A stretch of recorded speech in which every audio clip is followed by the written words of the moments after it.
ಆತ್ಮೀಯ ಪ್ರಥಮ PUC ವಿದ್ಯಾರ್ಥಿಗಳೇ, ನಿಮಗೆ ಭಾರತದಲ್ಲಿ ಮಾನವ ಬಂಡವಾಳ ನಿರ್ಮಾಣ ಹ್ಯೂಮನ್ ಕ್ಯಾಪಿಟಲ್ ಫಾರ್ಮೇಷನ್ ಇಂಡಿಯಾ ಅನ್ನುವಂಥ ಅಧ್ಯಾಯದ 2ನೆಯ ಅವಧಿಗೆ ಸ್ವಾಗತ.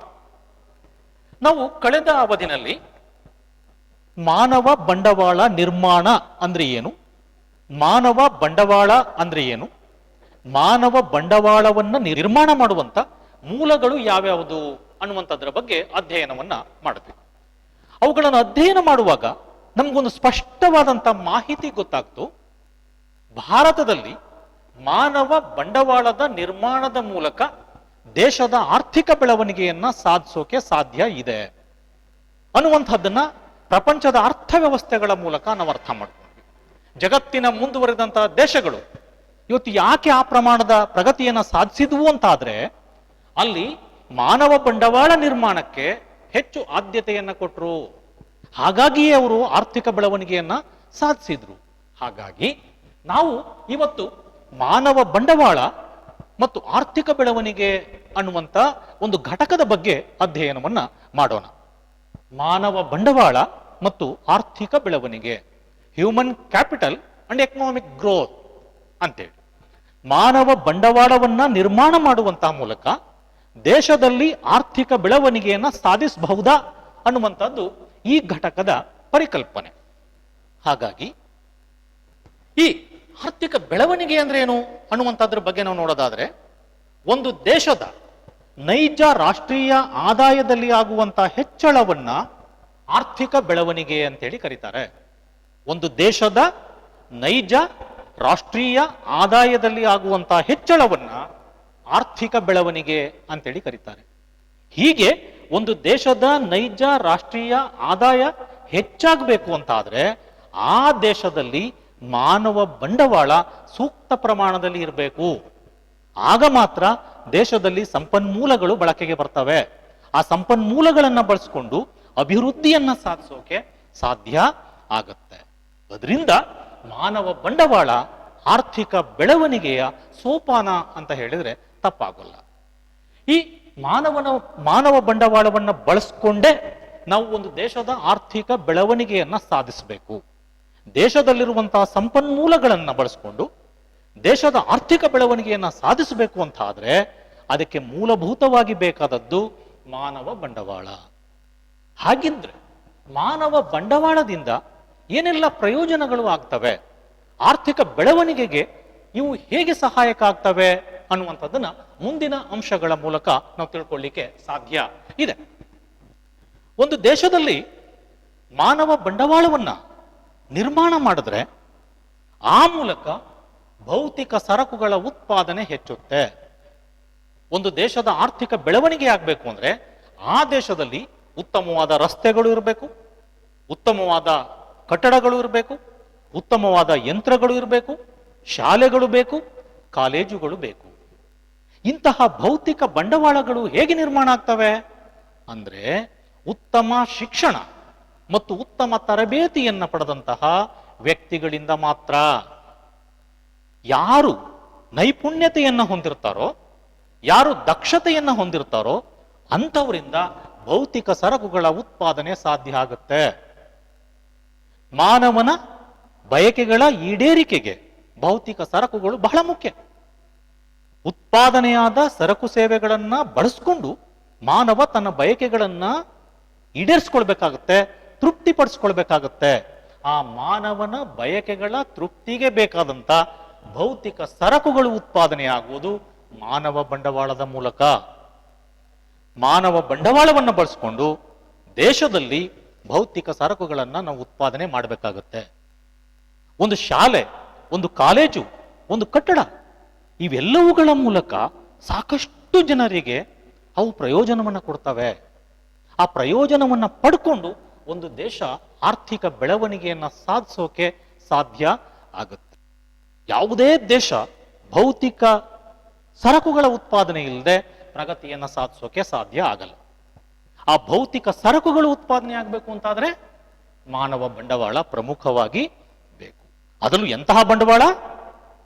ಉತ್ತಮ ಶಿಕ್ಷಣ, ಉತ್ತಮ ಆರೋಗ್ಯ, ಉತ್ತಮ ತರಬೇತಿಯನ್ನ ಪಡೆದಂತ ಮಾನವ ಬಂಡವಾಳ, ಕೌಶಲ್ಯವನ್ನ ಪಡೆದಂತ ಬಂಡವಾಳ, ಕೌಶಲ್ಯಾಧಾರಿತ ಬಂಡವಾಳ ಬೇಕು. ಅದಿದ್ರೆ ದೇಶದಲ್ಲಿ ಆರ್ಥಿಕ ಬೆಳವಣಿಗೆ ಸಾಧ್ಯ ಆಗುತ್ತೆ. ಮತ್ತೆ ಎರಡನೇದು, ಮಾನವ ಬಂಡವಾಳದ ಮೂಲಕ ಜನರ ಜೀವನದ ಗುಣಮಟ್ಟ ಹೆಚ್ಚುತ್ತಾ ಹೋಗುತ್ತೆ. ಸ್ಟ್ಯಾಂಡರ್ಡ್ ಆಫ್ ಲಿವಿಂಗ್ ಹೆಚ್ಚುತ್ತೆ. ಹಿಂದೆ ಮಾನವನ ಬಯಕೆಗಳು ಪರಿಮಿತವಾಗಿದ್ವು, ಮಿತಿಯಲ್ಲಿದ್ವು. ಅಂದು ಮಾನವನ ಬಯಕೆಗಳು ಎಷ್ಟಕ್ಕೆ ಸೀಮಿತವಾಗಿದ್ವು ಅಂತಂದ್ರೆ ಆಹಾರ, ವಸತಿ, ಬಟ್ಟೆ ಇಷ್ಟು ಸಿಕ್ಕಿದ್ರೆ ಸಾಕಿತ್ತು. ಬಟ್ ಇವತ್ತು ಮಾನವನ ಬಯಕೆಗಳು ಅಪರಿಮಿತ. ಇವತ್ತು ಏನೆಲ್ಲವನ್ನ ಮಾನವ ಬಯಸ್ತಾನೋ ಆ ಎಲ್ಲಾ ಸರಕುಗಳ ಉತ್ಪಾದನೆ ಆಗಬೇಕು. ಆತ ಬಯಸಿದಂತ ಉತ್ತಮ ಸರಕುಗಳು ಸಿಕ್ಕಿದಾಗ ಮಾತ್ರ ಅವನ ಜೀವನದ ಗುಣಮಟ್ಟದಲ್ಲಿ ಬದಲಾವಣೆ ಆಗುತ್ತೆ, ಅವನ ಜೀವನದ ಶೈಲಿ ಬದಲಾಗುತ್ತೆ, ಅವನ ಬದುಕಿನ ರೀತಿ ಬದಲಾಗುತ್ತೆ. ಹಾಗೆ ಬದುಕಿನ ರೀತಿಯನ್ನ ಬದಲಾಯಿಸುವಂತ ವಸ್ತುಗಳು ದೇಶದಲ್ಲಿ ಉತ್ಪಾದನೆ ಆಗಬೇಕು ಅಂದ್ರೆ ಅಲ್ಲಿ ಮಾನವ ಬಂಡವಾಳ ಬೇಕು. ಉತ್ತಮವಾದಂತ ಮಾನವ ಬಂಡವಾಳ ನಿರ್ಮಾಣ ಆದ್ರೆ ಆ ದೇಶದ ಜನರ ಬದುಕಿನ ರೀತಿ ಬದಲಾಗುತ್ತೆ, ಜೀವನದ ಗುಣಮಟ್ಟ ಬದಲಾಗುತ್ತೆ. ಇವತ್ತು ನಮ್ಮ ಆಸೆಗಳು, ನಮ್ಮ ಬಯಕೆಗಳು ಕೇವಲ ಆಹಾರ, ವಸತಿ, ಬಟ್ಟೆಗೆ ಸೀಮಿತ ಆಗಿಲ್ಲ. ಇವತ್ತು ಹೊಸ ಹೊಸ ವಸ್ತುಗಳು ಬರ್ತಾ ಇದ್ದಾವೆ, ಯಂತ್ರಗಳು ಬರ್ತಾ ಇದ್ದಾವೆ. ಅದು ಟಿವಿ ಇರ್ಬೋದು, ಫ್ರಿಡ್ಜ್ ಇರ್ಬೋದು, ಮತ್ತೊಂದಿರ್ಬೋದು, ಇನ್ನೊಂದಿರ್ಬೋದು.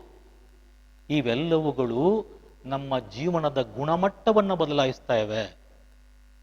ನಮ್ಮ ಜೀವನ, ನಮ್ಮ ಬದುಕು, ನಮ್ಮ ಬದುಕಿನ ರೀತಿ ಎಲ್ಲವೂ ಬದಲಾಗ್ತಾ ಇದೆ.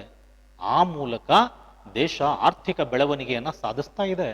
ಯಾಕೆಂದ್ರೆ ಒಂದು ದೇಶ ಯಾವ ಪ್ರಮಾಣದ ಆರ್ಥಿಕ ಬೆಳವಣಿಗೆಯನ್ನ ಸಾಧಿಸಿದೆ ಅನ್ನುವಂಥದ್ದನ್ನು ನೋಡುವಾಗ ಜನರ ಈ ಜೀವನದ ಗುಣಮಟ್ಟವನ್ನು ಕೂಡ ನಾವು ಗಮನಿಸ್ತೀವಿ, ಸ್ಟ್ಯಾಂಡರ್ಡ್ ಆಫ್ ಲಿವಿಂಗ್ ಅನ್ನು ಕೂಡ ನೋಡ್ತೀವಿ. ಒಂದು ದೇಶದ ಜನರು ಉತ್ತಮವಾಗಿ ಬದುಕ್ತಾ ಇದ್ದಾರೆ, ಅವರಿಗೆ ಉತ್ತಮ ಸರಕು ಸೇವೆಗಳು ಸಿಗ್ತಾ ಇವೆ ಅಂತ ಆದ್ರೆ ಮಾತ್ರ ಆ ದೇಶ ಆರ್ಥಿಕ ಬೆಳವಣಿಗೆಯನ್ನ ಸಾಧಿಸಿದೆ ಅಂತೇಳಿ ಆಗುತ್ತೆ. ಇಲ್ಲದೆ ಹೋದ್ರೆ ಯಾವ ಕಾರಣಕ್ಕೂ ಆ ದೇಶ ಆರ್ಥಿಕ ಬೆಳವಣಿಗೆಯನ್ನ ಸಾಧಿಸೋಕೆ ಸಾಧ್ಯ ಇಲ್ಲ. ಇನ್ನು ಮೂರನೇದು, ಮಾನವ ಬಂಡವಾಳದಿಂದ ದೇಶದಲ್ಲಿರುವಂತ ಹೆಚ್ಚುವರಿ ಶ್ರಮದ ಸಮಸ್ಯೆಗೆ ಪರಿಹಾರವನ್ನ ಕಂಡುಹಿಡಿಯಬಹುದು. ಭಾರತದಂತಹ ದೇಶಗಳನ್ನ ಇವತ್ತು ನೀವು ನೋಡಿ, ನೀವು ಎರಡು ರೀತಿಯ ಸಮಸ್ಯೆಗಳನ್ನ ಈ ದೇಶದಲ್ಲಿ ನಾವು ನೋಡ್ತೀವಿ. ಏನದು ಅಂದ್ರೆ, ಒಂದು ಕಡೆ ಕೃಷಿಯ ಮೇಲೆ ಅತಿಯಾದ ಒತ್ತಡ, ಕೃಷಿಯ ಮೇಲೆ ಅತಿಯಾದ ಒತ್ತಡ. ಎರಡನೆಯದು, ಕೈಗಾರಿಕೆಗಳಿಗೆ ನಿಪುಣ ಕೆಲಸಗಾರರ ಕೊರತೆ. ನೋಡಿ ಎಂತ ವಿಪರ್ಯಾಸ. ಈ ದೇಶ ಜನಬಾಹುಳ್ಯವಾದಂತಹ ದೇಶ, ಕೃಷಿ ಕಾರ್ಮಿಕರೇ ಹೆಚ್ಚಿರುವಂತಹ ದೇಶ, ಎಲ್ಲವೂ ನಿಜ. ಆದರೆ ಇವತ್ತು ಜನಬಾಹುಳ್ಯದಿಂದಾಗಿ ಕೃಷಿಯ ಮೇಲೆ ಅತಿಯಾದ ಒತ್ತಡವನ್ನ ನಾವು ನೋಡ್ತಾ ಇದ್ದೀವಿ. ಎಷ್ಟು ಜನರು ಕೃಷಿಗೆ ಬೇಕಿತ್ತೋ ಅದಕ್ಕಿಂತ ಹೆಚ್ಚಿನ ಜನರು ಇವತ್ತು ಅನಿವಾರ್ಯವಾಗಿ ಕೃಷಿ ಚಟುವಟಿಕೆಗಳಲ್ಲಿ ತೊಡಗಿದ್ದಾರೆ. ಪ್ರೀತಿಯಿಂದ ಅಲ್ಲ, ಅನಿವಾರ್ಯತೆಯಿಂದ. ಒಬ್ಬ ಮಾಡಬಹುದಾದಂತಹ ಕೆಲಸವನ್ನ ಇವತ್ತು ಇಬ್ರು ಕೃಷಿಯಲ್ಲಿ ಮಾಡ್ತಾ ಇದ್ದಾರೆ.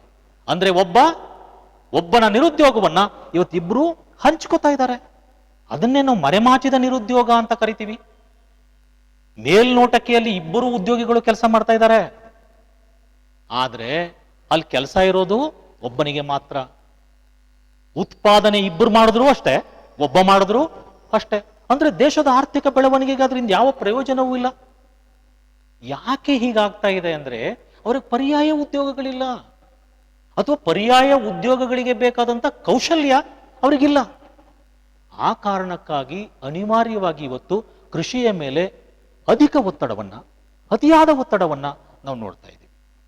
ಅದೇ ಉತ್ತಮ ಮಾನವ ಬಂಡವಾಳವನ್ನ ನಿರ್ಮಿಸಿ ಜನರಿಗೆ ಅಗತ್ಯವಾದಂತಹ ಶಿಕ್ಷಣ, ಆರೋಗ್ಯ, ತರಬೇತಿಯನ್ನ ಕೊಟ್ರೆ ಈ ಕೃಷಿಯ ಮೇಲೆ ಏನು ಜನ ಇದ್ದಾರೋ, ಕೃಷಿಯನ್ನೇ ಅವಲಂಬಿಸಿಕೊಂಡಿರುವಂತಹ ಜನ, ಹೆಚ್ಚುವರಿ ಜನ ಇದಾರಲ್ಲ, ಅವರನ್ನ ನಾವೇನ್ ಮಾಡಬಹುದು, ಕೈಗಾರಿಕೆಗಳ ಕಡೆ ಉದ್ಯೋಗಕ್ಕೆ ತೊಡಗಿಸ್ಕೋಬಹುದು. ಇದರಿಂದ ಏನಾಗುತ್ತೆ, ಕೈಗಾರಿಕೆಗಳಿಗೆ ನಿಪುಣ ಕೆಲಸಗಾರರು ಸಿಗ್ತಾರೆ. ನಾನು ಮೊದಲೇ ಹೇಳಿದೆ, ಕೈಗಾರಿಕೆಗಳಲ್ಲಿ ಇವತ್ತು ನಿಪುಣ ಕೆಲಸಗಾರರ ಕೊರತೆ ಇದೆ ಅಂತೇಳಿ. ನಾವು ಹೇಳ್ತೀವಿ ದೇಶದಲ್ಲಿ ನಿರುದ್ಯೋಗ ಇದೆ ಅಂತ. ಆದ್ರೆ ಅದೇ ಕಾಲದಲ್ಲಿ ಮತ್ತೊಂದು ಇದನ್ನ ನಾವು ಮಗ್ಗುಲನ್ನ ನಾವು ಅರ್ಥ ಮಾಡ್ಕೋಬೇಕು. ಎಷ್ಟೋ ಕೈಗಾರಿಕೆಗಳಿಗೆ ನಿಪುಣ ಕೆಲಸಗಾರರು ದೊರೀತಾ ಇಲ್ಲ. ಆ ನಿಪುಣ ಕೆಲಸಗಾರರು ಸಿಗದೇ ಇರೋದ್ರಿಂದ ಉತ್ಪಾದನೆಯ ಮಟ್ಟ ಕುಸಿತಾ ಇದೆ. ಅಂದ್ರೆ ಈಗ ಏನ್ ಮಾಡ್ಬೋದು ನಾವು? ಕೃಷಿಯಲ್ಲಿ ಹೆಚ್ಚುವರಿಯಾಗಿರುವಂತಹ ಜನರಿಗೆ ನೈಪುಣ್ಯಾಧಾರಿತ, ಕೌಶಲ್ಯಾಧಾರಿತ ಶಿಕ್ಷಣವನ್ನ ಕೊಟ್ರೆ ಅಲ್ಲಿರುವಂತಹ ಜನರನ್ನ ಕೈಗಾರಿಕೆಗಳಲ್ಲಿ ತೊಡಗಿಸ್ಕೋಬಹುದು. ಆಗ ಕೃಷಿಯ ಮೇಲಿನ ಒತ್ತಡವೂ ತಪ್ಪುತ್ತೆ, ಕೈಗಾರಿಕೆಗಳಿಗೆ ನುರಿತ ಜನರೂ ಸಿಗ್ತಾರೆ, ಆಗ ಉದ್ಯೋಗವೂ ಸಿಕ್ಕಿದ ಹಾಗಾಯ್ತು, ದೇಶದ ಆರ್ಥಿಕ ಬೆಳವಣಿಗೆಯೂ ಸಾಧ್ಯ ಆಯ್ತು. ಅದರಿಂದ ನಾವಿವತ್ತು ಮಾಡಬೇಕಾದಂತ ಮೊಟ್ಟ ಮೊದಲ ಕೆಲಸ ಏನಪ್ಪಾ ಅಂದ್ರೆ ಮಾನವನನ್ನ ಬಂಡವಾಳವಾಗಿ ಮಾಡಬೇಕು. ಆತನಿಗೆ ಉತ್ತಮ ಶಿಕ್ಷಣವನ್ನ, ತರಬೇತಿಯನ್ನ ಕೊಟ್ಟು ಆರ್ಥಿಕ ಬೆಳವಣಿಗೆಗೆ ಸಹಕರಿಸಬೇಕು. ಅದಾಗಬೇಕು.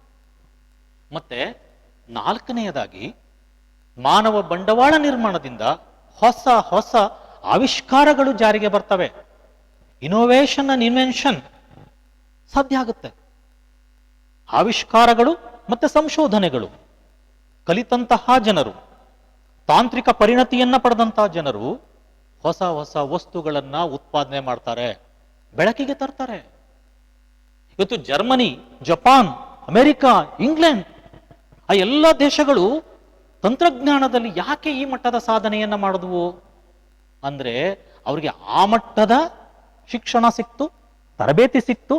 ಹಾಗಾಗಿ ಅವು ತಾಂತ್ರಿಕ ಜ್ಞಾನವನ್ನ ಬಳಸ್ಕೊಂಡು, ತಂತ್ರಜ್ಞಾನವನ್ನ ಬಳಸ್ಕೊಂಡು ಹೊಸ ಹೊಸ ಯಂತ್ರಗಳನ್ನ ಉತ್ಪಾದನೆ ಮಾಡಿದ್ರು. ಜಗತ್ತಿನ ಅತ್ಯಂತ ಉತ್ಕೃಷ್ಟ ರಾಷ್ಟ್ರಗಳು ಅನ್ನುವಂಥ ಕೀರ್ತಿಯನ್ನ ಅವರು ಗಳಿಸ್ಕೊಂಡ್ರು. ಅಂದ್ರೆ ನಮ್ಮ ದೇಶದಲ್ಲಿ ಕೂಡ ಹೀಗೆ ಹೊಸ ಯಂತ್ರಗಳು, ಹೊಸ ವಸ್ತುಗಳು, ಅದು ಮಾಹಿತಿ ತಂತ್ರಜ್ಞಾನ ಇರಬಹುದು ಅಥವಾ ಜೈವಿಕ ತಂತ್ರಜ್ಞಾನ ಇರಬಹುದು, ಈ ಎಲ್ಲವುಗಳ ಆವಿಷ್ಕಾರ ಆಗಬೇಕು ಅಂತಾದ್ರೆ ಮಾನವ ಬಂಡವಾಳದ ಬೆಳವಣಿಗೆ ಆಗಬೇಕು. ಮಾನವ ಬಂಡವಾಳದ ಬೆಳವಣಿಗೆ ಆದ್ರೆ ತಂತ್ರಜ್ಞಾನ ಬೆಳೆಯುತ್ತೆ, ಹೊಸ ಆವಿಷ್ಕಾರಗಳು ಆಗ್ತವೆ, ಸಂಶೋಧನೆಗಳಾಗ್ತವೆ, ಹೊಸ ಹೊಸ ವಸ್ತುಗಳು ಬೆಳಕಿಗೆ ಬರ್ತವೆ. ಆ ಹೊಸ ಹೊಸ ವಸ್ತುಗಳು ಬೆಳಕಿಗೆ ಬರ್ತಾ ಇದ್ದ ಹಾಗೆ ನಮ್ಮ ಆದಾಯ ಹೆಚ್ಚುತ್ತೆ, ಜೀವನ ಮಟ್ಟ ಹೆಚ್ಚುತ್ತೆ, ಬೇಡಿಕೆ ಹೆಚ್ಚುತ್ತೆ. ಆ ಮೂಲಕ ದೇಶದ ಆರ್ಥಿಕ ಬೆಳವಣಿಗೆ ಸಾಧ್ಯ ಆಗುತ್ತೆ.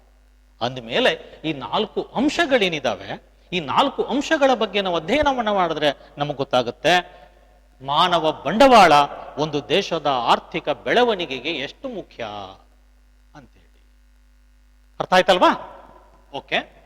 ಇನ್ನು ಶಿಕ್ಷಣ ಮತ್ತು ಆರೋಗ್ಯದ ಸೂಚಕಗಳು ಅನ್ನುವಂಥ ಅಂಶದ ಬಗ್ಗೆ ನಾವು ಅಧ್ಯಯನವನ್ನು ಮಾಡೋಣ. ಶಿಕ್ಷಣ ಮತ್ತು ಆರೋಗ್ಯದ ಸೂಚಕಗಳು, indicators of education and health ಅಂತೇಳಿ. ಶಿಕ್ಷಣ ಮತ್ತು ಆರೋಗ್ಯದ ಸೂಚಕಗಳು ಅಂತೇಳಿ. ಈ ಶಿಕ್ಷಣ ಮತ್ತು ಆರೋಗ್ಯ ಅನ್ನುವಂಥ ಈ 2 ಪರಿಕಲ್ಪನೆಗಳಿದಾವಲ್ಲ, ಇವೆರಡು ಒಂದಕ್ಕೊಂದು ಪರಸ್ಪರ ಪೂರಕ, ಒಂದಿಲ್ಲದೆ ಇನ್ನೊಂದಿಲ್ಲ. ಶಿಕ್ಷಣ ಮತ್ತು ಆರೋಗ್ಯ. ಶಿಕ್ಷಣ ಎಲ್ಲಿರುತ್ತೋ ಅಲ್ಲಿ ಆರೋಗ್ಯ ಇರುತ್ತೆ, ಆರೋಗ್ಯ ಎಲ್ಲಿರ್ತದೋ ಅಲ್ಲಿ ಶಿಕ್ಷಣ ಇರುತ್ತೆ. ಯಾಕೆಂದ್ರೆ ಶಿಕ್ಷಣವನ್ನ ಪಡ್ಕೊಂಡಂತಹ ವ್ಯಕ್ತಿಗಳು ಆರೋಗ್ಯದ ಕಾಳಜಿಯನ್ನ ಹೊಂದಿರ್ತಾರೆ, ಆರೋಗ್ಯದ ಅರಿವನ್ನ ಹೊಂದಿರ್ತಾರೆ.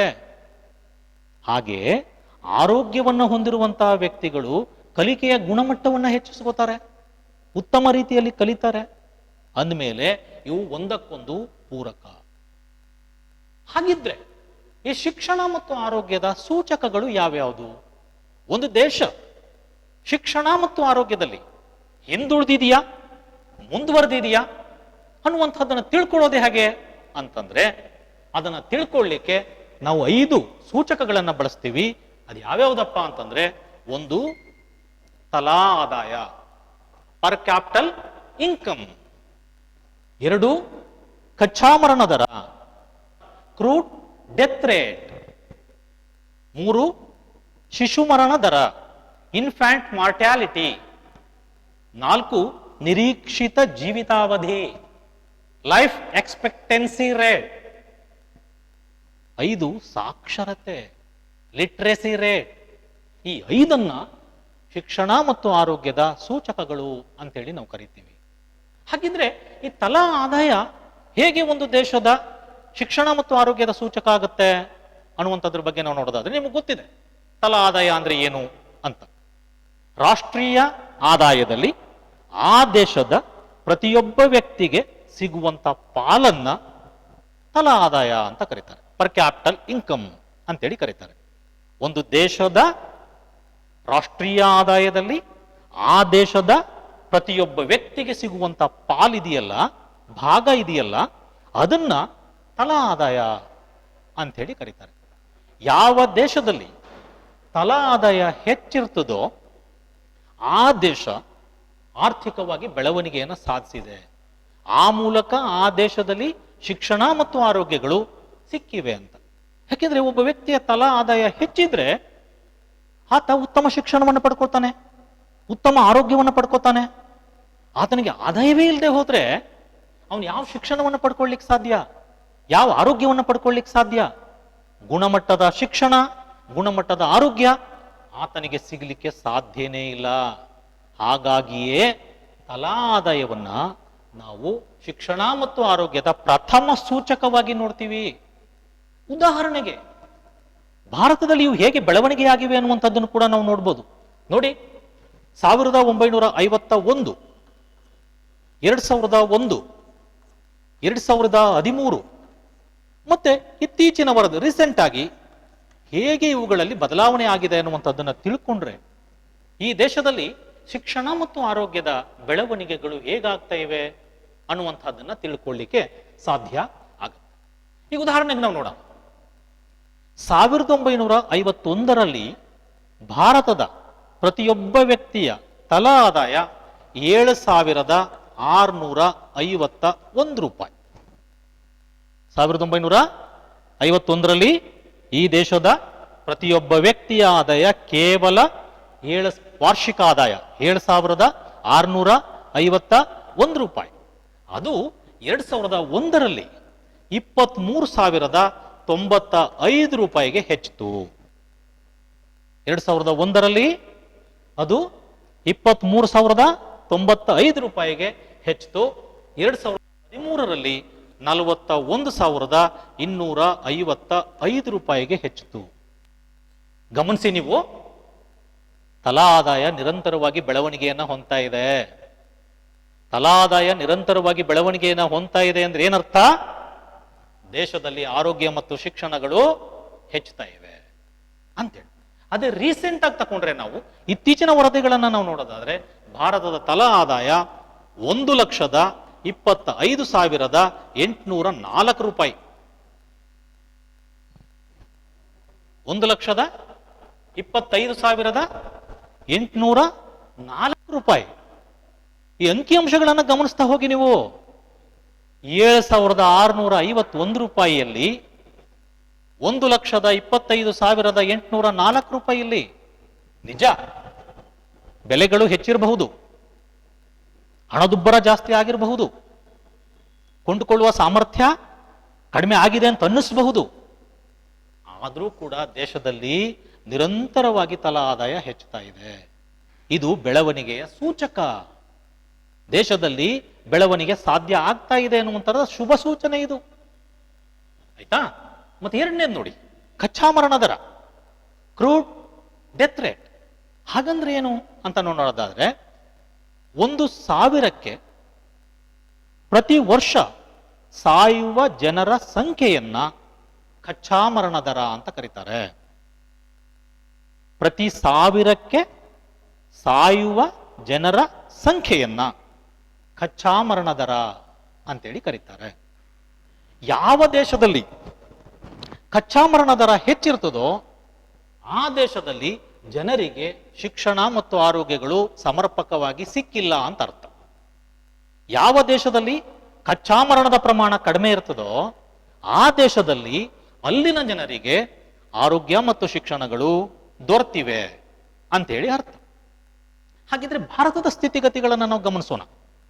ಕಚ್ಚಾ ಮರಣದ ದರ ಹೇಗೆ ಹೆಚ್ಚು ಕಡಿಮೆ ಆಗಿದೆ, ಹೆಚ್ಚಾಯ್ತಾ ಕಡಿಮೆ ಆಯ್ತಾ ಅನ್ನುವಂಥದ್ದನ್ನು ನಾವು ನೋಡೋಣ. ಉದಾಹರಣೆಗೆ ನೋಡಿ, ನೀವು 1951ರಲ್ಲಿ ಈ ದೇಶದಲ್ಲಿ ಪ್ರತಿ 1000ಕ್ಕೆ ಸಾಯುವಂತ ಜನರ ಸಂಖ್ಯೆ 25.1 ಇತ್ತು.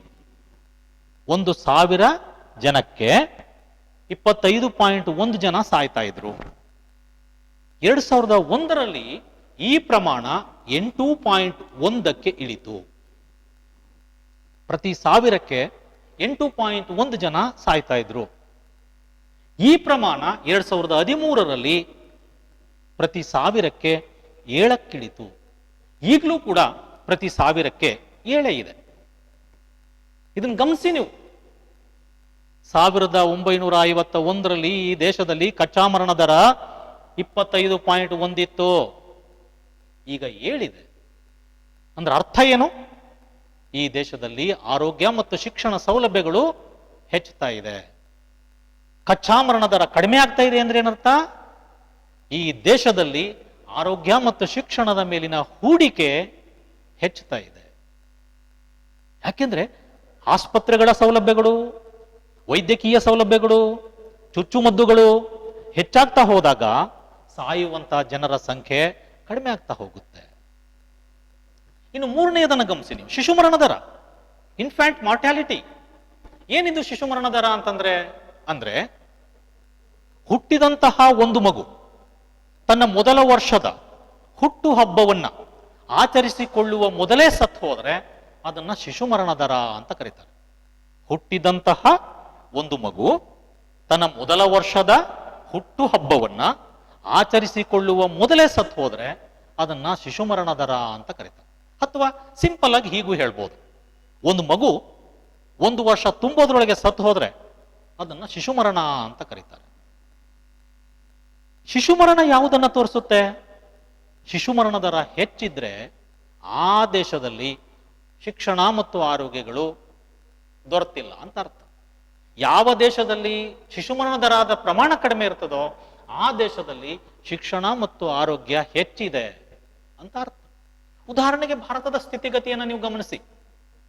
1951ರಲ್ಲಿ ಶಿಶು ಮರಣ ದರ ಏನಿತ್ತು ಅಂದ್ರೆ ಪ್ರತಿ 1000ಕ್ಕೆ ಸಾಯ್ತಿದ್ದಂತ ಮಕ್ಕಳ ಸಂಖ್ಯೆ ಎಷ್ಟಿತ್ತು ಅಂತೇಳಿ ನಾವು ನೋಡೋದಾದ್ರೆ ಅವತ್ತು 164 ಇತ್ತು. 1951ರಲ್ಲಿ 1,000 ಮಕ್ಕಳು ಹುಟ್ಟಿದ್ರೆ 1 ವರ್ಷ ತುಂಬೋದ್ರೊಳಗೆ 164 ಮಕ್ಕಳು ಸತ್ತೋಗ್ತಿದ್ವು. ಇದು 2001ರಲ್ಲಿ 63ಕ್ಕೆ ಇಳಿತು. 2013ರಲ್ಲಿ ಈ ಒಂದು ಪ್ರಮಾಣ ಏನಿದೆ ಇದು 40ಕ್ಕೆ ಇಳಿತು. ಅಟ್ ಪ್ರೆಸೆಂಟ್ ಪ್ರಸ್ತುತ ಇದು 28 ಇದೆ. ಅಂದ್ರೆ ಇವತ್ತು ಈ ದೇಶದಲ್ಲಿ ಪ್ರತಿ 1000ಕ್ಕೆ 28 ಮಕ್ಕಳು 1 ವರ್ಷ ತುಂಬೋದ್ರೊಳಗೆ ಸತ್ತೋಗ್ತಾ ಇದ್ದಾವೆ. ಇದನ್ನ ಶಿಶು ಮರಣ ಅಂತ ನಾವು ಕರಿತೀವಿ. ಗಮನಿಸಿ ಇದನ್ನ ಕೂಡ ನೀವು. 1951ರಲ್ಲಿ ಈ ದೇಶದಲ್ಲಿ ಆರೋಗ್ಯ ಸೌಲಭ್ಯಗಳಿರಲಿಲ್ಲ. ದೇಶ ಆಗ್ತಾನೆ ಸ್ವಾತಂತ್ರ್ಯವನ್ನ ಪಡ್ಕೊಂಡಿತ್ತು. ಶಿಕ್ಷಣ ಇರಲಿಲ್ಲ. ಹಾಗಾಗಿ ಮಕ್ಕಳಿಗೆ ಚುಚ್ಚುಮದ್ದುಗಳು ಸಿಗ್ತಿರ್ಲಿಲ್ಲ. ಉತ್ತಮ ವೈದ್ಯಕೀಯ ಸೌಲಭ್ಯಗಳು ಸಿಗ್ತಾ ಇರಲಿಲ್ಲ. ಹಾಗಾಗಿ ಹೆಚ್ಚು ಮಕ್ಕಳು ಅವತ್ತು ಸಾಯ್ತಾ ಇದ್ವು. ಆದ್ರೆ ನಂತರದ ಬೆಳವಣಿಗೆಯನ್ನ ನೋಡಿ ನೀವು, ತೃಪ್ತಿಕರವಾಗಿದೆ. ಇವತ್ತು ಭಾರತದಲ್ಲಿ ಪ್ರತಿ 1000ಕ್ಕೆ ಸಾಯುವಂತ ಮಕ್ಕಳ ಸಂಖ್ಯೆ 28ಕ್ಕೆ ಇಳಿದಿದೆ. ಬೇರೆ ದೇಶಗಳಿಗೆ, ಮುಂದುವರಿದ ದೇಶಕ್ಕೆ ನಮ್ಮನ್ನು ಹೋಲಿಸ್ಕೊಂಡು ನೋಡೋದು ಬೇಡ. ಯಾಕೆಂದ್ರೆ ಅವತ್ತು ಇಂಗ್ಲೆಂಡಿನಲ್ಲಿ, ಜರ್ಮನಿಯಲ್ಲಿ, ಜಪಾನ್, ಅಮೆರಿಕಾದಲ್ಲಿ ಇದು 2, 4, 3 ಇದೆ. ಪ್ರತಿ 1000ಕ್ಕೆ 2, 3, 4 ಇಷ್ಟರಲ್ಲಿದೆ. ಅವರಿಗೆ ನಮ್ಮನ್ನ ನಾವು ಹೋಲಿಕೆ ಮಾಡ್ಕೊಳ್ಳೋದು ಬೇಡ. ಯಾಕೆಂದ್ರೆ ಅವರಿಗೆ ಸಿಕ್ಕಿರುವಂತ ಆರೋಗ್ಯ ಸೌಲಭ್ಯಗಳೇ ಬೇರೆ, ಶಿಕ್ಷಣ ಸೌಲಭ್ಯಗಳೇ ಬೇರೆ. ಆದ್ರೆ ನಮ್ಮ ಹೆಜ್ಜೆಯನ್ನ, ನಾವು ನಡೆದು ಬಂದಂತ ದಾರಿಯನ್ನ ಒಂದ್ಸಲ ಹಿಂತಿರುಗಿ ನೋಡೋಣ. ಈ ಅಂಕಿ ಅಂಶಗಳಿಗೆ ಇದನ್ನು ಹೋಲಿಸ್ಕೊಳ್ಳೋಣ. ಅಂದ್ರೆ ಈ ದೇಶದಲ್ಲಿ ಶಿಕ್ಷಣ ಮತ್ತು ಆರೋಗ್ಯ ಸೌಲಭ್ಯಗಳು ನಿರಂತರವಾಗಿ ಹೆಚ್ಚುತ್ತಾ ಇವೆ. ಆ ನಿರಂತರವಾಗಿ ಹೆಚ್ಚುತ್ತಾ ಇರುವಂತಹದ್ದರ ಸಂಕೇತವೇ ಶಿಶು ಮರಣ ದರದಲ್ಲಿ ಅಪಾರ ಪ್ರಮಾಣದ ಇಳಿಕೆಯನ್ನ ನಾವು ಕಾಣ್ತಾ ಇದ್ದೀವಿ. ಮತ್ತು 4ನೇದು ನಿರೀಕ್ಷಿತ ಜೀವಿತಾವಧಿ ಅಂತೇಳಿ, ಲೈಫ್ ಎಕ್ಸ್ಪೆಕ್ಟೆನ್ಸಿ ರೇಟ್. ಅಂತೇಳಿ. ಹಾಗಂದ್ರೆ ಏನು ಅಂದ್ರೆ, ಹುಟ್ಟಿದಂತ ಒಬ್ಬ ವ್ಯಕ್ತಿ ಎಷ್ಟು ವರ್ಷ ಬದುಕಬಹುದು ಅನ್ನುವಂಥ ಸರಾಸರಿ ಆಯಸ್ಸನ್ನ ನಿರೀಕ್ಷಿತ ಜೀವಿತಾವಧಿ ಅಂತ ಕರೀತಾರೆ. ಹುಟ್ಟಿದಂತಹ ಒಬ್ಬ ವ್ಯಕ್ತಿ ಎಷ್ಟು ವರ್ಷ ಬದುಕಬಹುದು ಅನ್ನುವಂಥ ಒಂದು ಸರಾಸರಿ ಎಕ್ಸ್ಪೆಕ್ಟೇಷನ್ ಅಷ್ಟೇ, ಅದನ್ನ ನಿರೀಕ್ಷಿತ ಜೀವಿತಾವಧಿ ಅಂತೇಳಿ ಕರೀತಾರೆ.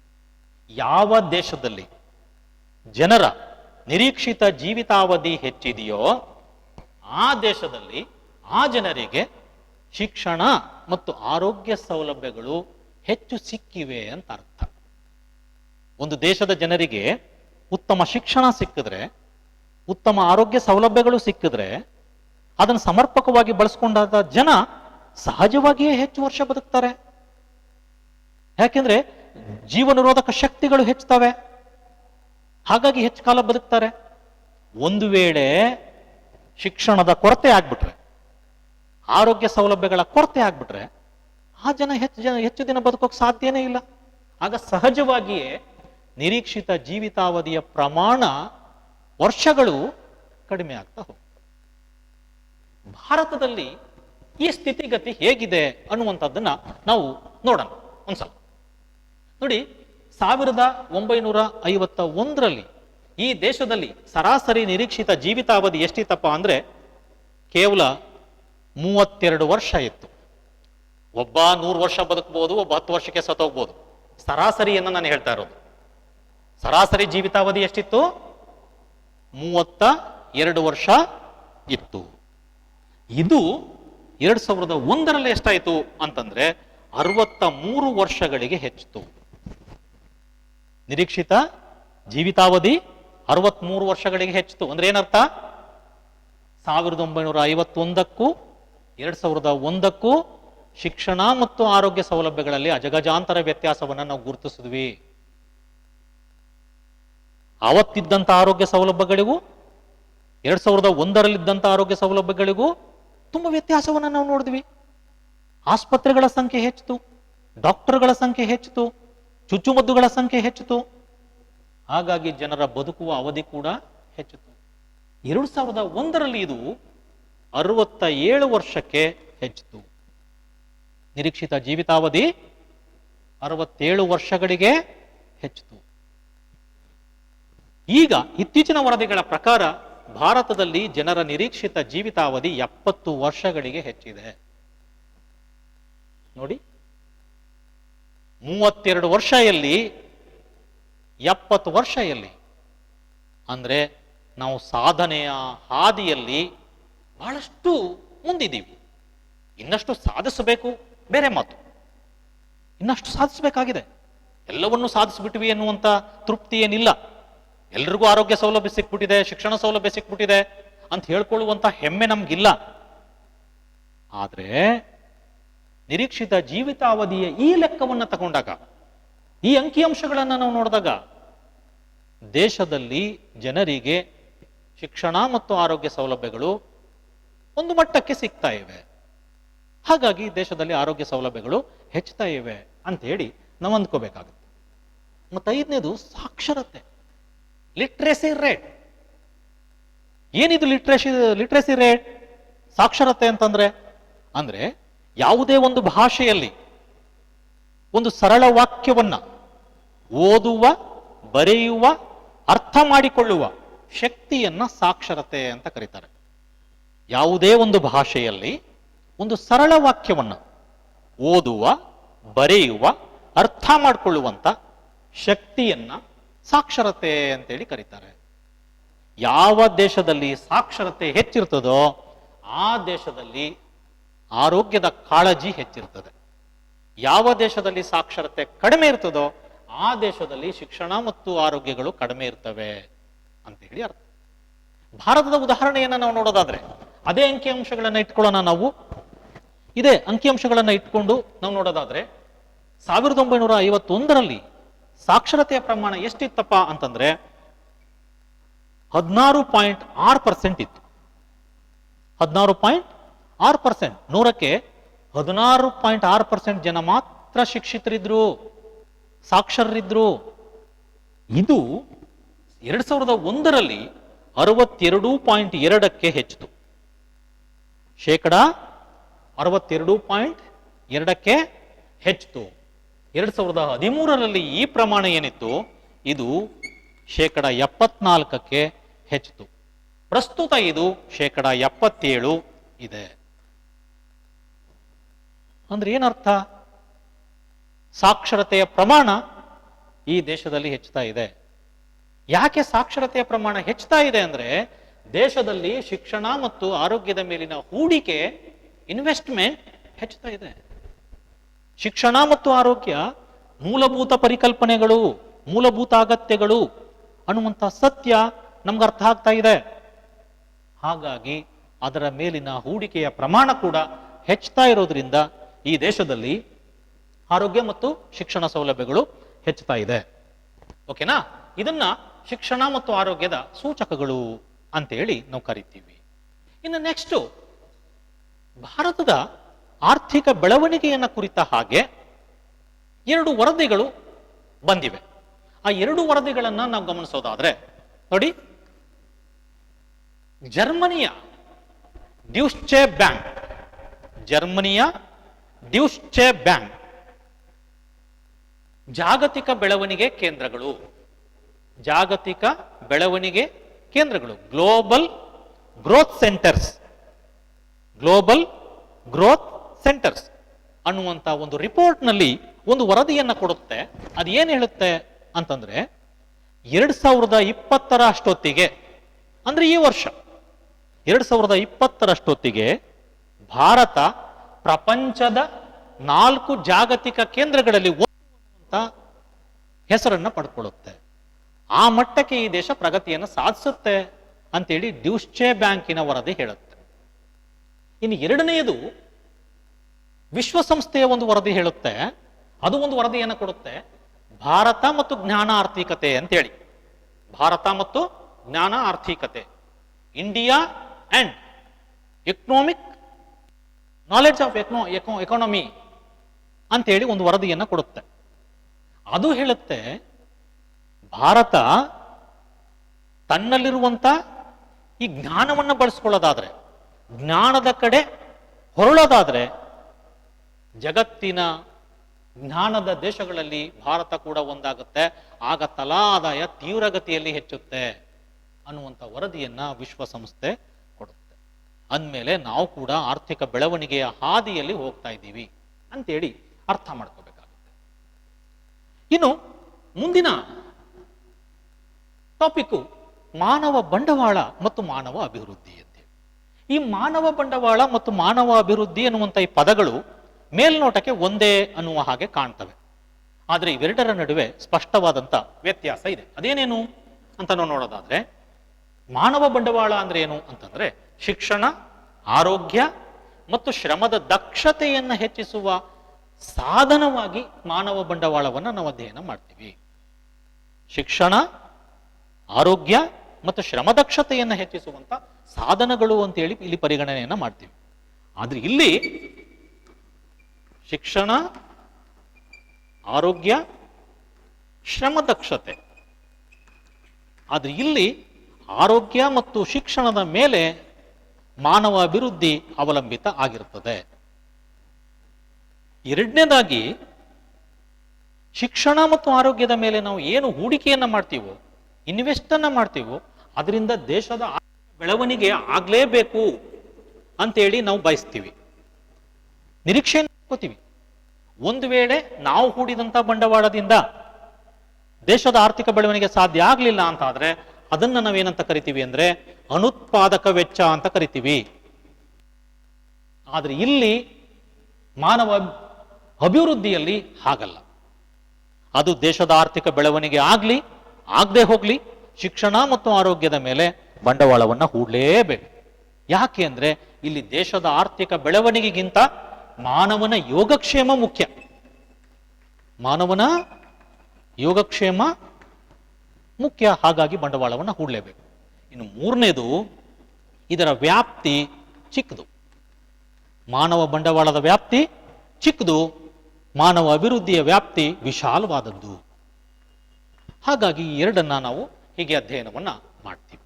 ಇನ್ನು ಶಿಕ್ಷಣದಲ್ಲಿ ಸರ್ಕಾರದ ಪಾತ್ರ ಅಂತೇಳಿ, ಶಿಕ್ಷಣ ಮತ್ತು ಆರೋಗ್ಯವನ್ನ ಹೆಚ್ಚಿಸಲಿಕ್ಕೆ ಇವತ್ತು ಕೇಂದ್ರ ಮತ್ತು ರಾಜ್ಯ ಸರ್ಕಾರಗಳು ಸಾಕಷ್ಟು ಹೂಡಿಕೆಯನ್ನು ಮಾಡ್ತಾ ಇವೆ. ಯಾಕೆಂದ್ರೆ ನಾನು ಮೊದಲೇ ಹೇಳಿದಾಗೆ, ಯಾಕೆಂದ್ರೆ ಸರ್ಕಾರಗಳಿಗೆ ಗೊತ್ತಾಗಿದೆ ಶಿಕ್ಷಣ ಮತ್ತು ಆರೋಗ್ಯ ಅನ್ನುವಂಥದ್ದು ಆದ್ಯತೆಯ ಕ್ಷೇತ್ರ. ಶಿಕ್ಷಣ ಮತ್ತು ಆರೋಗ್ಯವನ್ನು ಕಡೆಗಣಿಸಿದ್ರೆ ದೇಶದ ಆರ್ಥಿಕ ಬೆಳವಣಿಗೆ ಸಾಧ್ಯ ಆಗಲ್ಲ, ಮಾನವ ಬಂಡವಾಳ ನಿರ್ಮಾಣ ಸಾಧ್ಯ ಆಗಲ್ಲ ಅಂಥೇಳಿ ಇವತ್ತು ಕೋಟಿ ಕೋಟಿ ಹಣವನ್ನ ಶಿಕ್ಷಣ ಮತ್ತು ಆರೋಗ್ಯದ ಮೇಲೆ ಸರ್ಕಾರಗಳು ಹೂಡಿಕೆಯನ್ನು ಮಾಡ್ತಾ ಇವೆ. ಅದಕ್ಕಾಗಿ ಹಲವಾರು ಸಂಸ್ಥೆಗಳನ್ನ ಸ್ಥಾಪನೆ ಮಾಡಿವೆ. ಅದರಲ್ಲಿ ಮೊದಲನೆಯದು NCERT ಅಂತೇಳಿ. NCERT, national council for educational research and training ಅಂತ. National council for educational research and training ಅಂತ ಅಂದ್ರೆ ರಾಷ್ಟ್ರೀಯ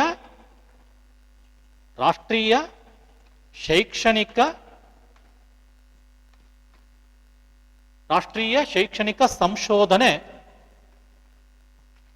ಮತ್ತು ತರಬೇತಿ ಸಂಸ್ಥೆ ಅಂತ. ತರಬೇತಿ ಸಂಸ್ಥೆ ಅಂತೇಳಿ ಇದು ರಾಷ್ಟ್ರ ಮಟ್ಟದಲ್ಲಿ ಜನರಿಗೆ ಶಿಕ್ಷಣವನ್ನು ಕೊಡುವಂತ ಪ್ರಯತ್ನವನ್ನು ಮಾಡುತ್ತೆ. ಶಿಕ್ಷಣದ ಗುಣಮಟ್ಟವನ್ನು ಹೆಚ್ಚಿಸುವಂತ ಪ್ರಯತ್ನವನ್ನು ಮಾಡುತ್ತೆ. ಶಿಕ್ಷಣದ ಗುಣಮಟ್ಟವನ್ನು ಹೆಚ್ಚಿಸೋಕ್ಕಾಗಿ ಸಾಕಷ್ಟು ಬಂಡವಾಳವನ್ನ ಹೂಡಿಕೆ ಮಾಡುತ್ತೆ, ಸಂಶೋಧನೆಯನ್ನ ಮಾಡುತ್ತೆ, ಮಾರ್ಗದರ್ಶನವನ್ನ ಮಾಡುತ್ತೆ. ಇನ್ನು ಎರಡನೇದು DSERT ಅಂತ, directorate of state educational research and training ಅಂತ. Directorate of educational research and training ಅಂತ ಅಂದ್ರೆ ರಾಜ್ಯ ಶೈಕ್ಷಣಿಕ ಸಂಶೋಧನೆ ಮತ್ತು ತರಬೇತಿ ಮಂಡಳಿ ಅಂತ. ರಾಜ್ಯ ಶೈಕ್ಷಣಿಕ ಸಂಶೋಧನೆ ಮತ್ತು ತರಬೇತಿ ಮಂಡಳಿ ಇದು ರಾಷ್ಟ್ರ ಮಟ್ಟದಲ್ಲಿ NCERT ಏನ್ ಮಾಡುತ್ತೋ ಅದನ್ನ ರಾಜ್ಯ ಮಟ್ಟದಲ್ಲಿ ಮಾಡುತ್ತೆ. ಆಯ್ದ ಸಂಪನ್ಮೂಲ ವ್ಯಕ್ತಿಗಳನ್ನ, ಆಯ್ದ ಶಿಕ್ಷಕರನ್ನ ಸಂಪನ್ಮೂಲ ವ್ಯಕ್ತಿಗಳಾಗಿ ಇದು ಪರಿವರ್ತನೆ ಮಾಡುತ್ತೆ. ಅವರ ಮೂಲಕ ಜಿಲ್ಲಾ ಮಟ್ಟದಲ್ಲಿ, ತಾಲೂಕು ಮಟ್ಟದಲ್ಲಿ ಶಿಕ್ಷಕರಿಗೆ ತರಬೇತಿಯನ್ನು ಕೊಡುತ್ತೆ. ಹಾಗಾಗಿ ಶಿಕ್ಷಣದ ಗುಣಮಟ್ಟವನ್ನು ಹೆಚ್ಚಿಸುವಂತಹ ಪ್ರಯತ್ನವನ್ನ ಇದು ಕೂಡ ಮಾಡುತ್ತೆ. ಇದನ್ನ DSERT ಅಂತೇಳಿ ಕರಿತೀವಿ. Next one UGC, university grant commission ಅಂತ. ಯೂನಿವರ್ಸಿಟಿ ಗ್ರಾಂಟ್ ಕಮಿಷನ್, ವಿಶ್ವವಿದ್ಯಾನಿಲಯ ಧನ ಸಹಾಯ ಆಯೋಗ ಅಂತ. ವಿಶ್ವವಿದ್ಯಾನಿಲಯ ಧನ ಸಹಾಯ ಆಯೋಗ, ಯೂನಿವರ್ಸಿಟಿ ಗ್ರಾಂಟ್ ಕಮಿಷನ್ ಅಂತೇಳಿ. ಈ ಎರಡು NCERT, DSERT ಅನ್ನುವಂಥದ್ದೇನಿದ್ದಾವೆ, ಈ ಎರಡು ಪ್ರಾಥಮಿಕ ಶಿಕ್ಷಣಕ್ಕೆ, ಪ್ರೌಢ ಶಿಕ್ಷಣಕ್ಕೆ ಹೆಚ್ಚು ಒತ್ತನ್ನು ಕೊಡ್ತವೆ. ಇದಿದೆಯಲ್ಲ UGC, ಇದು ಉನ್ನತ ಶಿಕ್ಷಣಕ್ಕೆ, ಉನ್ನತ ಶಿಕ್ಷಣದ ಗುಣಮಟ್ಟವನ್ನು ಹೆಚ್ಚಿಸಲಿಕ್ಕೆ ಹೆಚ್ಚು ಒತ್ತನ್ನು ಕೊಡುತ್ತೆ. ದೇಶದಲ್ಲಿರುವಂತ ವಿಶ್ವವಿದ್ಯಾನಿಲಯಗಳ ಶಿಕ್ಷಣ ಇದೆ, ಪದವಿ ಶಿಕ್ಷಣ ಏನಿದೆ, ಆ ಪದವಿ ಶಿಕ್ಷಣದ ಗುಣಮಟ್ಟವನ್ನು ಹೆಚ್ಚಿಸುವ ಗುರಿಯನ್ನ ಇಟ್ಕೊಂಡು ಇದು ಕೆಲಸವನ್ನ ಮಾಡುತ್ತೆ. ಪದವಿ ಶಿಕ್ಷಣದ ಶಿಕ್ಷಕರೇನಿದ್ದಾರೆ, ಉಪನ್ಯಾಸಕರೇನಿದ್ದಾರೆ, ಅವರ ಶಿಕ್ಷಣದ ಗುಣಮಟ್ಟವನ್ನ, ಬೋಧನೆಯ ಗುಣಮಟ್ಟವನ್ನ, ಕಾಲೇಜುಗಳ ಮೂಲಸೌಕರ್ಯಗಳ ಗುಣಮಟ್ಟವನ್ನ ಹೆಚ್ಚಿಸುವಂತ ಪ್ರಯತ್ನವನ್ನ ಇದು ಮಾಡುತ್ತೆ. ಅದಕ್ಕಾಗಿ ಇದರಲ್ಲಿ ಒಂದು ಕಮಿಟಿ ಇದೆ, ನ್ಯಾಕ್ ಕಮಿಟಿ ಅಂತೇಳಿ ಕರೀತಾರೆ. ಅದು ಕಾಲಕಾಲಕ್ಕೆ ಕಾಲೇಜುಗಳಿಗೆ ಭೇಟಿಯನ್ನು ಕೊಡುತ್ತೆ. ಕಾಲೇಜುಗಳಿಗೆ ಭೇಟಿಯನ್ನು ಕೊಟ್ಟು ಅಲ್ಲಿರುವಂತಹ ಶಿಕ್ಷಣದ ಗುಣಮಟ್ಟವನ್ನು ಗಮನಿಸುತ್ತೆ, ಮೂಲಸೌಕರ್ಯಗಳ ಗುಣಮಟ್ಟವನ್ನು ಗಮನಿಸುತ್ತೆ. ಅದರ ಆಧಾರದಲ್ಲಿ ಅವ್ರಿಗೊಂದು ಗ್ರೇಡ್ ಅನ್ನ ಕೊಡುತ್ತೆ. ಹಾಗೆ ಸಂಶೋಧನೆಗಳನ್ನ ಮಾಡುತ್ತೆ. ಇದು ಶಿಕ್ಷಣದ ಗುಣಮಟ್ಟವನ್ನು ಹೆಚ್ಚಿಸಲಿಕ್ಕೆ ಏನು ಕ್ರಮಗಳನ್ನು ಕೈಗೊಳ್ಳಬೇಕು, ಉನ್ನತ ಶಿಕ್ಷಣದ ಗುಣಮಟ್ಟವನ್ನು ಹೆಚ್ಚಿಸಲಿಕ್ಕೆ ಅನ್ನುವಂಥದ್ದನ್ನ ಇದು ಅಧ್ಯಯನವನ್ನ ಮಾಡುತ್ತೆ. ಇದನ್ನ UGC ಅಂತೇಳಿ ನಾವು ಕರಿತೀವಿ. ಇನ್ನು ನಾಲ್ಕನೇದು AICTE ಅಂತ. AICTE ಅಂತಂದ್ರೆ all Indian council for technical education ಅಂತ. All Indian council for technical education ಅಂತೇಳಿ. ಕನ್ನಡದಲ್ಲಿ ಅಖಿಲ ಭಾರತ ತಾಂತ್ರಿಕ ಶಿಕ್ಷಣ ಮಂಡಳಿ ಅಂತ. ಅಖಿಲ ಭಾರತ ತಾಂತ್ರಿಕ ಶಿಕ್ಷಣ ಮಂಡಳಿ ಅಂತೇಳಿ. ದೇಶದಲ್ಲಿರುವಂತಹ ಎಂಜಿನಿಯರಿಂಗ್ ಕಾಲೇಜುಗಳೇನಿದಾವೆ ಅವುಗಳು ಮತ್ತು ಡಿಪ್ಲೊಮೊ ಕಾಲೇಜುಗಳೇನಿದಾವೆ ಅವುಗಳ ಶಿಕ್ಷಣದ ಗುಣಮಟ್ಟವನ್ನು ಹೆಚ್ಚಿಸುವಂತಹ ಕೆಲಸವನ್ನ ಇದು ಮಾಡುತ್ತೆ. ಅದಕ್ಕಾಗಿ ಅನುದಾನವನ್ನು ಕೊಡುವಂತ, ಅಲ್ಲಿರುವಂತಹ ಮೂಲಸೌಕರ್ಯಗಳನ್ನು ಪರೀಕ್ಷೆ ಮಾಡುವಂತ, ಅಲ್ಲಿರುವಂತಹ ಉಪನ್ಯಾಸಕರಿಗೆ ತರಬೇತಿಯನ್ನು ಕೊಡುವಂತಹ ಕೆಲಸವನ್ನ ಇದು ಮಾಡುತ್ತೆ. ಮತ್ತೆ ಐದನೆಯದು ICMR ಅಂತೇಳಿ. ICMR ಅಂದ್ರೆ Indian council for medical research ಅಂತ. Indian council for medical research, ಅಖಿಲ ಭಾರತ ವೈದ್ಯಕೀಯ ಶಿಕ್ಷಣ ಮಂಡಳಿ ಅಂತ, ಅಥವಾ ಭಾರತೀಯ ವೈದ್ಯಕೀಯ ಶಿಕ್ಷಣ ಮಂಡಳಿ ಅಂತ.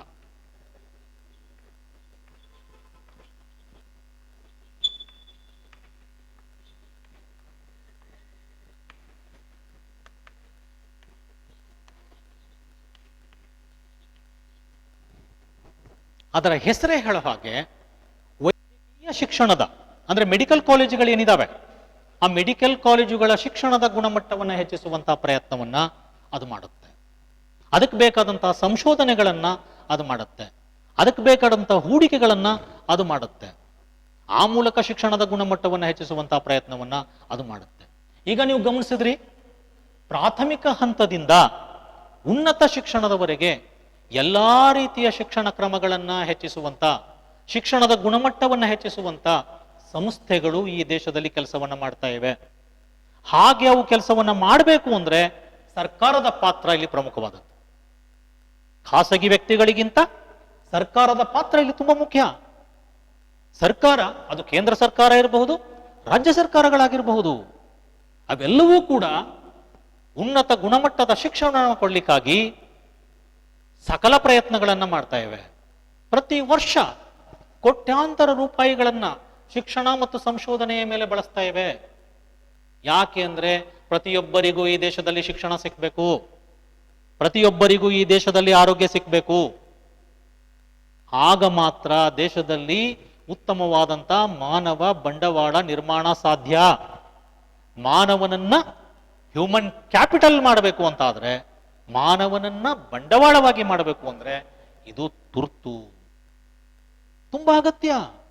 ಶಿಕ್ಷಣದ ಮೇಲಿನ ಹೂಡಿಕೆ, ಆರೋಗ್ಯದ ಮೇಲಿನ ಹೂಡಿಕೆ, ಆ ಎರಡೂ ಕೂಡ ತುಂಬಾ ಅಗತ್ಯ ಅಂತ ಹೇಳಿನೇ ಸರ್ಕಾರಗಳು, ಅದು NCERT ಇರ್ಬೋದು, DSCERT ಇರ್ಬೋದು, UGC ಇರ್ಬೋದು, AICTE ಇರ್ಬೋದು, ಅಥವಾ ICMR ಇರ್ಬೋದು, ಇವೆಲ್ಲವುಗಳ ಮೇಲೆ ಕೋಟ್ಯಾಂತರ ರೂಪಾಯಿಗಳ ಬಂಡವಾಳವನ್ನ ತೊಡಗಿಸ್ತಾ ಇವೆ.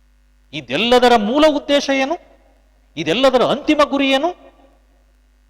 ದೇಶದ ಜನರಿಗೆ ಉತ್ತಮವಾದಂತಹ ಶಿಕ್ಷಣ ಸಿಕ್ಬೇಕು, ಉತ್ತಮವಾದಂತಹ ಆರೋಗ್ಯ ಸಿಕ್ಬೇಕು, ಆ ಮೂಲಕ ಗುಣಮಟ್ಟದ ಬದುಕನ್ನ ಜನ ನಡೆಸಬೇಕು, ಮಾನವ ಬಂಡವಾಳವಾಗಿ ಪರಿವರ್ತನೆ ಆಗಬೇಕು ಅನ್ನುವಂಥ ದೂರದ ಆಸೆಯನ್ನ ಇಟ್ಕೊಂಡು ಸರ್ಕಾರಗಳು ಇಷ್ಟೆಲ್ಲವನ್ನ ಮಾಡ್ತಾ ಇದೆ. ಹಾಗಾಗಿ ಇದನ್ನ ಶಿಕ್ಷಣ ಮತ್ತು ಆರೋಗ್ಯದಲ್ಲಿ ಸರ್ಕಾರದ ಪಾತ್ರ ಅಂತ ಹೇಳಿ ನಾವು ಕರಿತೀವಿ. ಬಂಡವಾಳದ ಪ್ರಗತಿಗೆ, ದೇಶದ ಆರ್ಥಿಕ ಬೆಳವಣಿಗೆಗೆ ಇವೆಲ್ಲವೂ ಎಷ್ಟು ಮುಖ್ಯ ಅನ್ನುವಂಥದ್ದು ಈಗ ನಿಮ್ಮ ಗಮನಕ್ಕೆ ಬಂತು ಅಂತ ಹೇಳಿ ನಾನು ಅಂದ್ಕೋತೇನೆ. ಹಾಗಾಗಿ ಇವುಗಳು ಒಂದು ದೇಶದ ಭದ್ರ ಬುನಾದಿಯನ್ನ ಹಾಕ್ಲಿಕ್ಕೆ, ಅಡಿಗಲ್ಲನ್ನ ಹಾಕ್ಲಿಕ್ಕೆ ತುಂಬಾ ಅಗತ್ಯ, ಅನಿವಾರ್ಯ ಅಂತ ಹೇಳಿ ನಾವು ಅಂದ್ಕೋಬೇಕು. ಧನ್ಯವಾದಗಳು.